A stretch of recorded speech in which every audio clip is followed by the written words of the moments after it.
Assalamualaikum Waalaikumsalam Alhamdulillah akhirnya ya kita bisa sharing hari ini. Iya. Mungkin perkenalkan diri dulu silakan sama background keluarga. Assalamualaikum warahmatullahi wabarakatuh. Perkenalkan, nama saya Fenty. Background keluarga saya terlahir dari keluarga Katolik yang cukup taat. Lalu saya sekolah di SD Katolik juga, SMP-nya juga SMP Katolik, SMA-nya saya masuk SMA negeri, dan saat kuliah saya sempat jadi ateis. Keluarga saya keluarga keturunan Chinese, keluarga Tionghoa, dan memang mayoritas keluarga saya agamanya Katolik. Dan Katolik yang taat ya ya? Iya. Cuma kalau di Katolik itu kan bukannya sudah dijamin masuk surga ya? Kalau di ajarannya, apa kegelisahan yang rasakan sampai memutuskan pindah menjadi ateis? Oke. Jadi dulu itu waktu sekolah, waktu masih SD SMP Katolik itu saya seorang Katolik yang cukup taat, rajin ke gereja, terus ya ikut kajian-kajian Katolik itu. Dan memang di Katolik memang ada jaminan masuk surga ya. Tapi di satu titik ketika saya kuliah, terus saya mulai banyak bergaul, banyak teman-teman, terus saya juga hobi baca ya. Saya baca-baca buku filsafat, di situ saya mulai tergoyahkan. Dan saya berpikir saat itu bahwa Tuhan itu nggak ada. Jadi di satu titik saat kuliah itu saya akhirnya dari Katolik berubah jadi ateis. Saya tidak meyakini bahwa Tuhan itu ada. Karena dari bacaan-bacaan itu ya. Iya. Saat kuliah, buku-buku filsafat. Nah, di ateis itu kan tidak ada larangan ya. Dalam artian bebas. Iya. Tidak ada hukum halal haram, tidak ada aturan syariat yang sebagai rambu-rambu kita mana yang baik, mana tidak ada track yang ini yang untuk menuju ke sumber gitu, sumber pencipta gitu kan, atau kalau dalam Islam kan Allah Subhanahu wa taala. Itu bagaimana? Menikmati sekali atau gimana Jadi waktu awal-awal itu saya sangat menikmati ya, karena apa ya, nggak ada aturan Betul. Dan ya karena nggak ada aturan, Tuhan itu nggak ada, dosa itu kan nggak ada, surga neraka itu kan nggak ada. Jadi ya saya hidup sebebas-bebasnya, nggak ada aturan. Dan awal-awal emang saya cukup menikmati, dan itu berlangsung kurang lebih 4 tahun. Hingga pada satu titik itu saya mulai berpikir, kayaknya nggak bisa deh saya selamanya seperti ini. Dan ada sebuah titik jenuh karena memang terlalu bebas sekali ya Bebas yang betul-betul bebas itu ternyata juga nggak enak. Dan saya merasa ini kayaknya saatnya saya untuk menentukan. Saya nggak mau nanti kalau saya tetap seperti ini, tetap menjadi ateis, terus saya meninggal, nanti saya akan dimakamkan seperti apa? Iya. Jadi setelah itu saya mulai melakukan pencarian. Terus awal mulanya untuk melakukan pencarian itu agama Islam itu kayaknya jadi pilihan terakhir banget Kayaknya malah bukan menjadi pilihan deh saat itu. Saya memutuskan untuk mencoba mencari di agama-agama yang lain.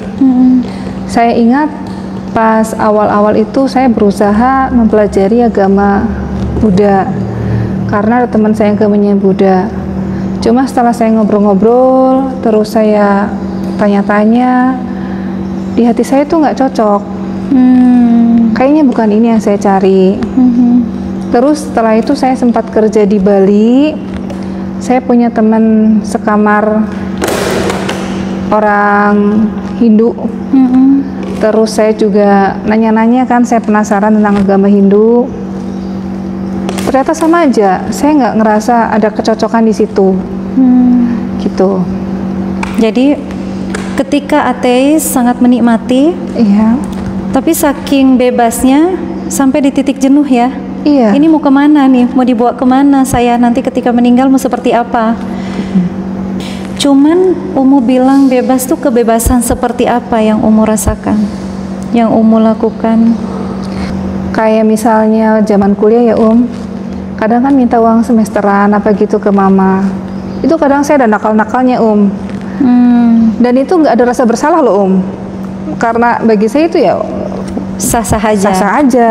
Nggak ada dosa. Nggak ada dosa, iya. Padahal itu kan salah. Betul. Tapi saat itu saya merasa ya nggak apa-apa lah. Nggak ada dosa, ringan gitu rasanya. Maksudnya nggak ada rasa terbebani ketika kita melakukan hal yang sebenarnya salah. Dulu saya juga sering pulang malam, pernah juga pulang pagi. Allahu Akbar. Ya karena ngerasa nggak ada aturan gitu Dan memang terus terang aja zaman dulu itu kayaknya kayak penghormatan saya ke orang tua tuh kayak kurang. Saya merasa acuh karena saya merasa saya bebas kok, dosa itu nggak ada kok. Gitu. Jadi nggak ada pahala, nggak ada dosa ya? Iya, nggak ada. Udah nggak ada pahala, nggak ada dosa, nggak ada surga, nggak ada neraka. Ya udah, terserah saya mau ngapa-ngapain gitu. Betul-betul ya bebas lah semauku. Gitu.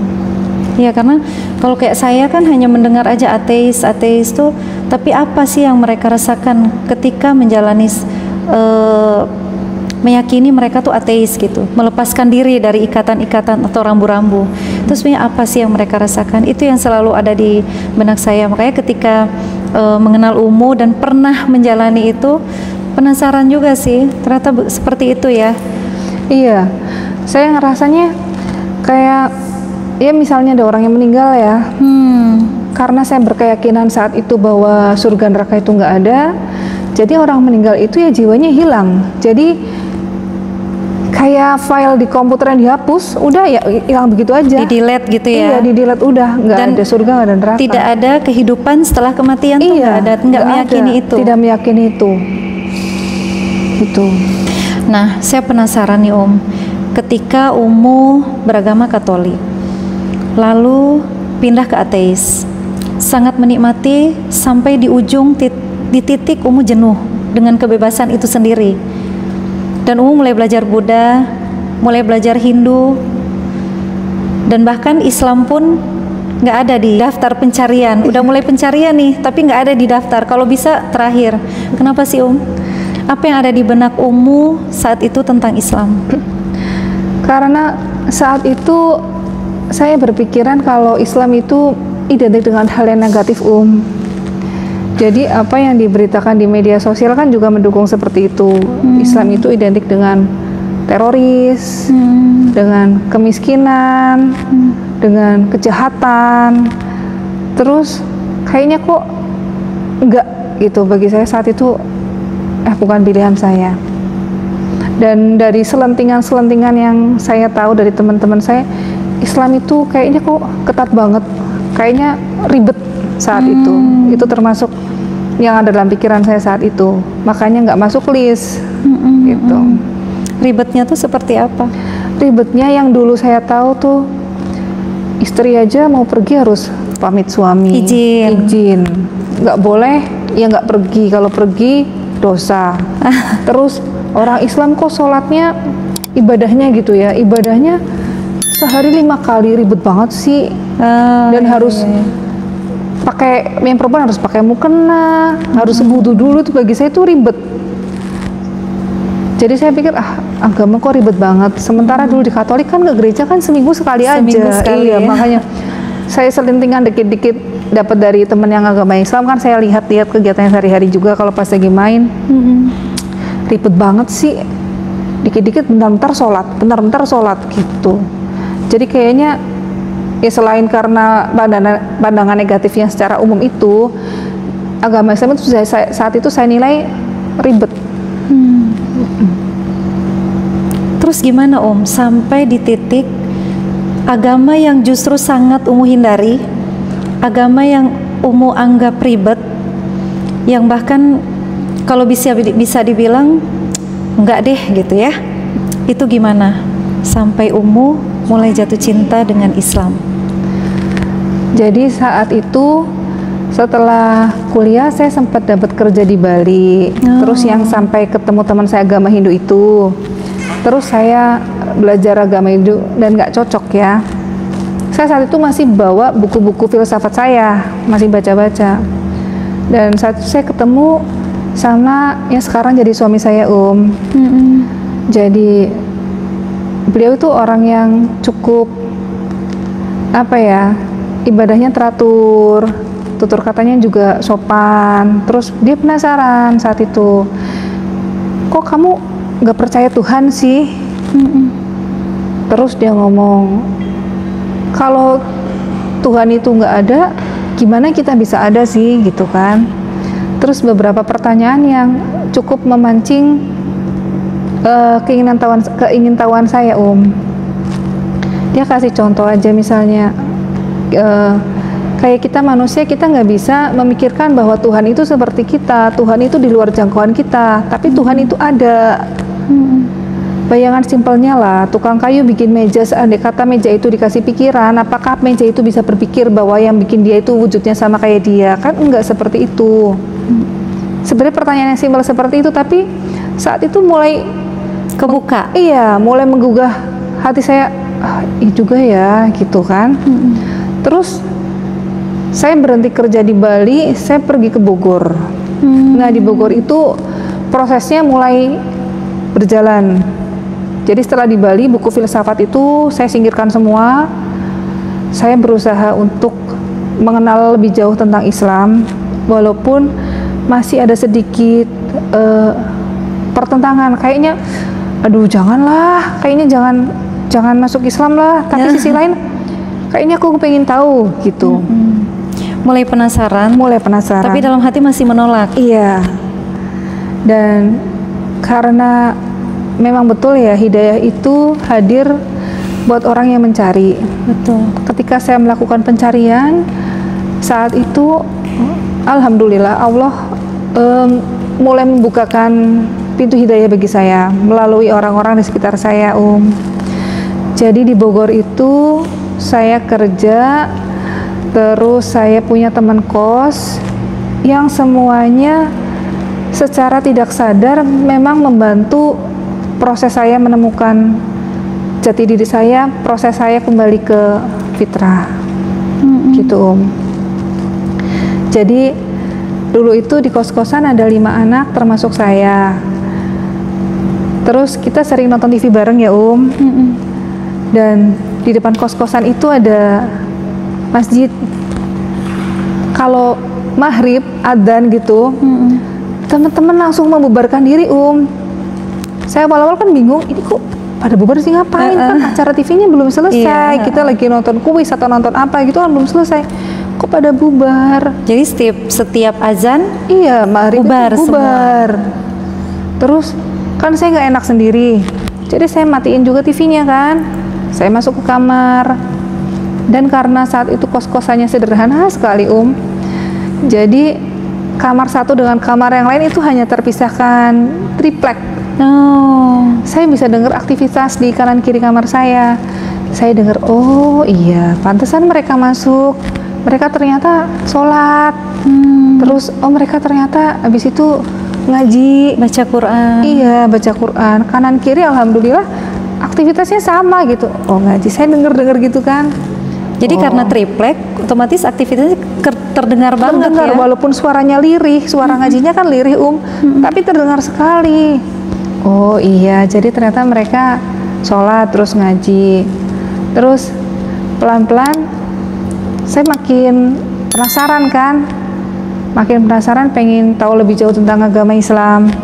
Di situ saya punya teman kos yang seorang guru di Al-Azhar, namanya Teh Nyai. Iya. Insya Allah. Dan di situ saya minta diajarin sama Teh Nyai. Teh, saya mau dong belajar ini, baca Quran, ajarin Iqra gitu kan. Berarti memang bacaan Quran tuh masuk sampai ke relung hati ya. Tanpa disadari mungkin iya, betul. Karena bikin saya sayup-sayup gitu kan, terdengar kan dari batas dinding triplek itu. Iya. Tapi Umu udah memutuskan untuk belajar tuh, Masya Allah ya. Quran tuh berarti langsung masuk ke dan tapi saat itu sebenarnya masih ada sedikit rasa penolakan. Iya, penolakan yang diiringi dengan rasa penasaran gitu Terus oh ya boleh kalau kamu mau belajar Iqra, ayo gitu. Jadi diambillah buku Iqra-nya gitu kan, ini belajar. Ih kok susah ya teh ya gitu kan. Ya karena kamu kan baru belajar, ntar lama-lama kan bisa kan terbiasa kan, akhirnya ini nggak susah lagi gitu. Terus sering sharing-sharing tentang agama Islam. Cuma saat itu karena masih ada rasa penolakan ya jadi saya belum memutuskan untuk memeluk agama Islam. Dari Bogor saya pindah dapat pekerjaan di Pontianak.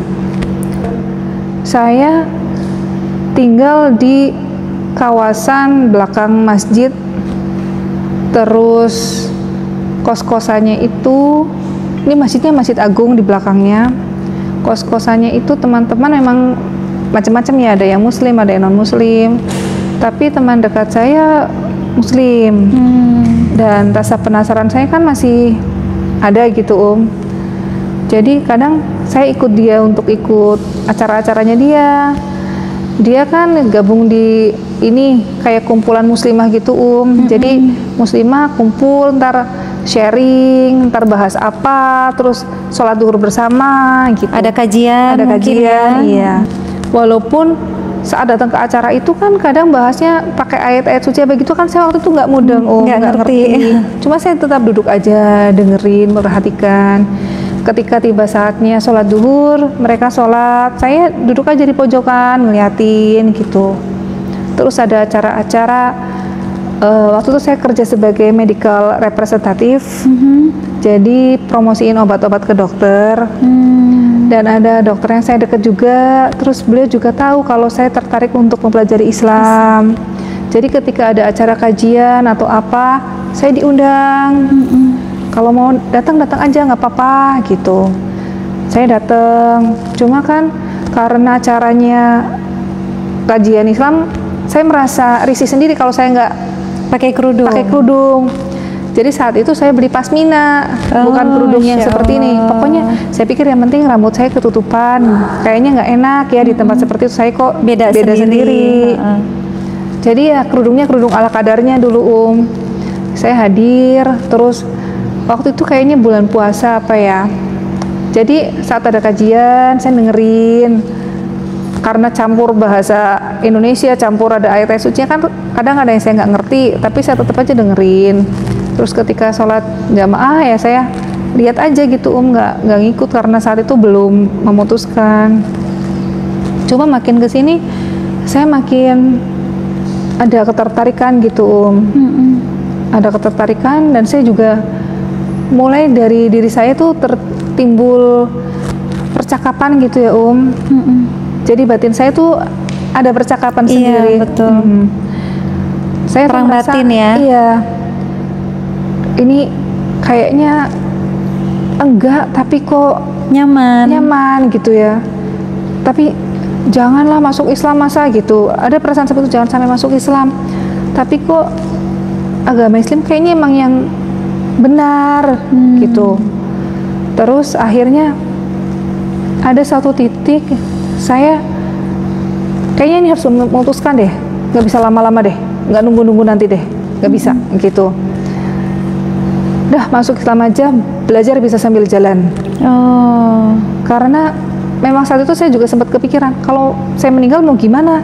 Sementara kembali ke Katolik bagi saya udah nggak bisa, saya udah nggak cocok di sana. Dan agama yang lain seperti Hindu dan Buddha pun saya nggak cocok.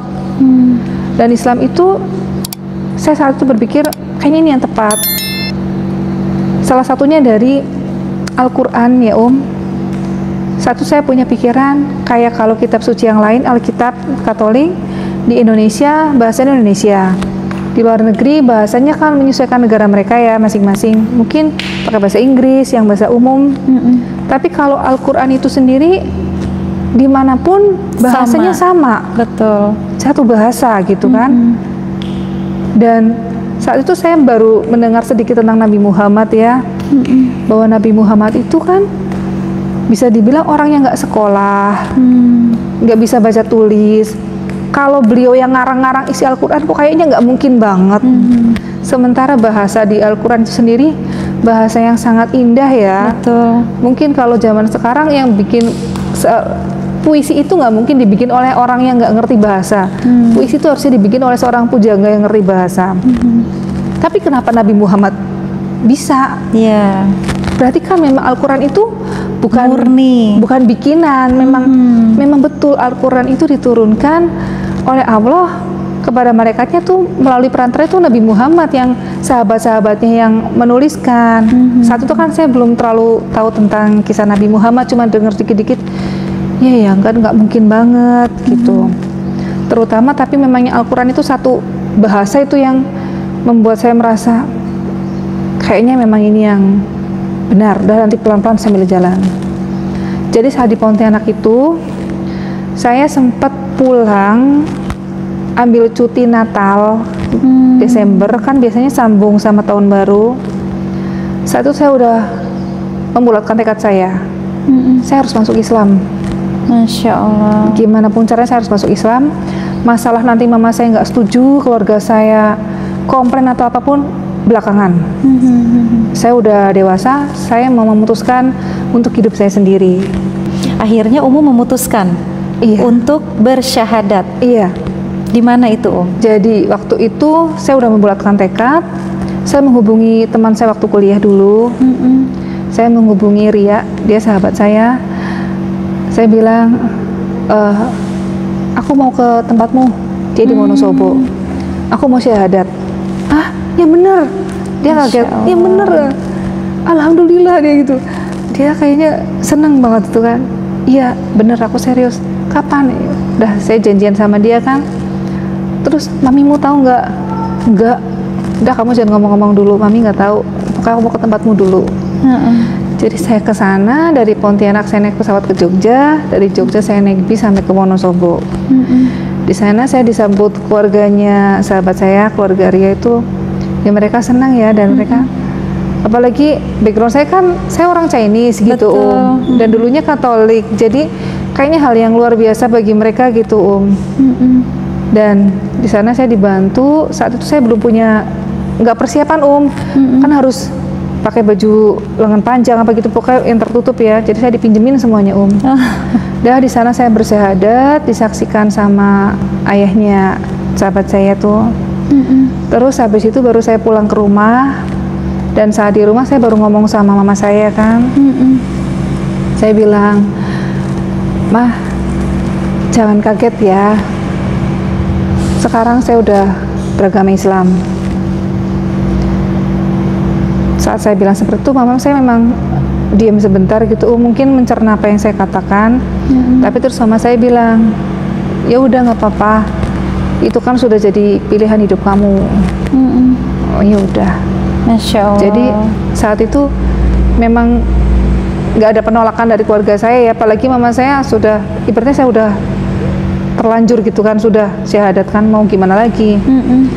Terus habis itu nggak lama setelah 2 tahun setelah saya berhijrah, saya menikah. Saat itu saya belum berjilbab saya belum berjilbab. Terus seiring berjalannya waktu, suami saya tuh nyuruh saya pakai jilbab kan. Dek, kalau keluar-keluar pakai jilbab gitu kan. Ya udahlah, satu saya hanya berpikir saya nurut sama suami gitu bukan dari hati kecil saya pengen berjilbab, bukan karena saya tahu bahwa menutup aurat itu kewajiban. Satu saya belum tahu karena saya belajarnya memang pelan, dan proses belajarnya saya akui lambat saya pelan-pelan berjilbab. Tadinya jilbab saya kecil dan saya saat itu masih pakai celana panjang, pakai tunik, belum bergamis. Makin kesini saya kalau berjilbab tambah besar gitu Dan sekitar 1,5 tahun setelah saya berjilbab atau 2 tahunnya, saya pulang. Itu pertama kali mama saya dan keluarga besar saya lihat saya berjilbab. Nah di situ ada sedikit konflik. Mama saya sih dari depan oke-oke aja gitu ya tapi ternyata di belakang om saya, tante saya itu komplain. Itu kenapa sih Vera kan berpendidikan kok malah berjilbab, kan tahu keluarga kita ini non muslim. Betul. Gitu. Jadi ketika Umu bersyahadat, mereka ya oke gitu ya, nggak masalah, tidak terlalu mempermasalahkan. Tapi ketika melihat Umu berhijab, mulai di situ mulai ada penolakan. Satu, saya juga aduh gimana ya, ini kan pilihan saya, kan emangnya kenapa sih kalau berjilbab gitu. Satu, saya sudah mulai mengetahui bahwa jilbab itu kewajiban untuk menutup aurat. Ya udahlah, walaupun saya ada rasa sedih ya, ada rasa sedih, ada rasa kecewa, tapi saya tetap nggak mungkin lah, aku nggak mau bongkar pasang jilbab. Ini kan pertanggungjawabanku sama yang di atas dengan Allah ya. Iya, ngapain aku dengerin mereka tapi mengorbankan. Ini prinsip saya kan. Jadi terus saya tetap memakai jilbab saya, dan makin kesini proses itu berjalan terus. Saya sekarang kalau keluar selalu pakai gamis. Dan kaos kaki ini tadinya saya juga nggak pakai kaos kaki saya pakai kaos kaki baru sekitar 3 tahunan ini itu pun awalnya karena saya lihat teman-teman saya pakai kaos kaki ya, terus saya tanya, kamu pakai kaos kaki terus saya emang nggak panas? Terus dia bilang, kaos kaki kan aurat loh, biasain aja, nggak apa-apa dibiasain pakai. Terus karena saya dengar omongannya dia, ya udahlah saya coba pelan-pelan saya pakai, dan ternyata ya nyaman. Dan saya sangat bersyukur sekali saya sudah ada di titik ini. Istilahnya saya bersyukur saya bisa mendapatkan hidayah. Betul. Bisa menjadi seorang muslimah, walaupun saya tahu saya itu masih jauh banget dari, masih jauh banget untuk menjadi seorang muslimah, seorang perempuan yang soleha itu masih jauh banget. Tapi saya masih berusaha untuk belajar terus ke sana. Masya Allah. Jadi yang dulu Umu ngerasa ribet gitu ya, tapi sekarang justru Umu jalani. Iya. Ketika berhijab, yang dulu berhijab tuh dianggap kok ribet banget ya, harus ditutup-tutup. Iya. Kok ribet ya kalau keluar rumah harus pamit gitu. Iya. Sekarang bagaimana rasanya Sekarang memang benar, tak kenal maka tak sayang ya Dulu saya berpikiran ribet karena saya nggak kenal, saya nggak tahu. Sekarang setelah saya tahu bahwa Islam itu memang betul-betul indah, ajarannya itu mengatur semuanya ya Betul. Jadi nggak ada rasa ribet Masya Allah. Karena aturan yang dibuat itu memang kan untuk kebaikan kita semua Jadi sayang sekali kalau ada orang di luar sana yang yang mungkin menolak menutup hati dulu, nggak mau belajar. Padahal kalau mereka mau membuka hati dan mereka mau belajar dan mereka tahu, pasti mereka akan jatuh cinta sama Islam dan merasakan keindahannya. Iya, saya merasa nyaman dengan keadaan saya sekarang. Saya merasa lebih dari batin saya merasa lebih tenang. Terus saya merasa hidup saya lebih tertata. Ya, memang betul Masya Allah. Ketika kita menjalani dengan sungguh-sungguh dan niat karena Allah, semua terasa ringan ya. Iya. Yang dulu dirasa ribet tuh justru nggak ada ya, nggak ada. Jadi satu kebutuhan. Iya, betul. Kebutuhan yang ya simpel sih, kayak kaos kaki ya, hal yang kecil gitu, yang banyak justru diabaikan.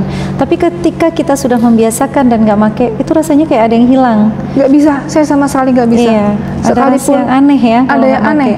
Sekalipun saya keluar, ada tukang sayur di depan rumah, saya tetap harus pakai kaos kaki. Soalnya kalau nggak pakai kayak berasa telanjang gitu kali ya ya, kayak nggak bisa.